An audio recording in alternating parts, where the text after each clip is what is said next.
Well, it's been a difficult week for sure. First, the shootings of two black men by the police caught, at least partially on video. Then the sniper in Dallas. James Peterson is director of African Studies at Lehigh University. I asked him if the incidents are the tip of the iceberg for many African Americans.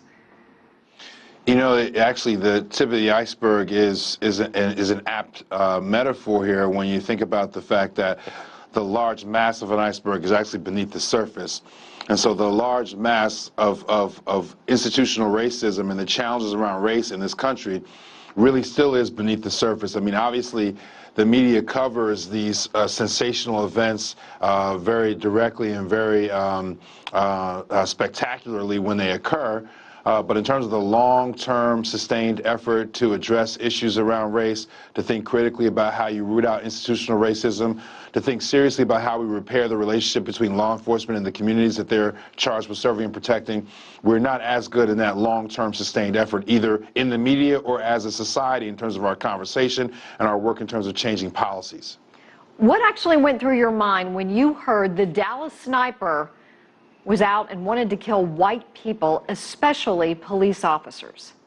Well, I was stunned by that. When you look at the long history of civil rights activism in this nation, this is something that's obviously an anomaly.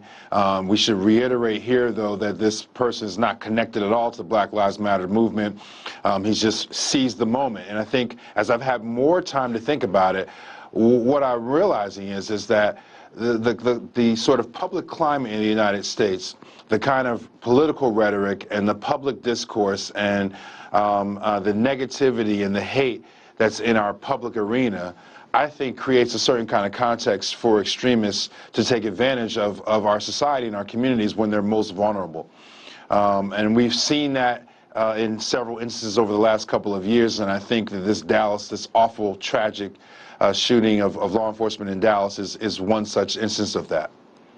Do you think there's actually a surge in the number of incidents, or are we just reporting more of the incidents? Well, so this is one of the issues, actually. We actually need federal oversight and federal government's reporting of these encounters between law enforcement and civilians that end with civilians losing their lives. We have some media outlets that are covering it right now, but we actually don't have the proper metrics in place from the state to address its own problems in the sort of what we're referring to as extrajudicial killings of some of this nation's citizens. And so that's one of the issues we actually have to address. What is different right now is that social media and the sort of ubiquitous presence of high quality cell phone cameras gives citizens an opportunity to shed light on issues that folks in the black community have been talking about for a long time in terms of the use of excessive force, in terms of unlawful stops, and the general petty tyranny of law enforcement in some communities.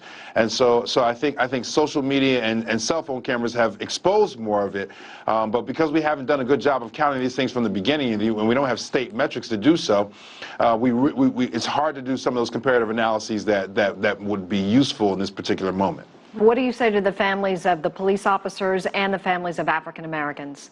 I say to all the families and the communities directly connected to these issues that this is a moment for empathy across the dividing lines that we see here.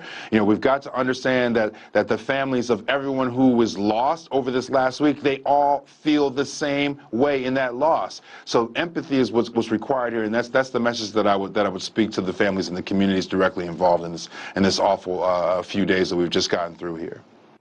And that was Professor James Peterson.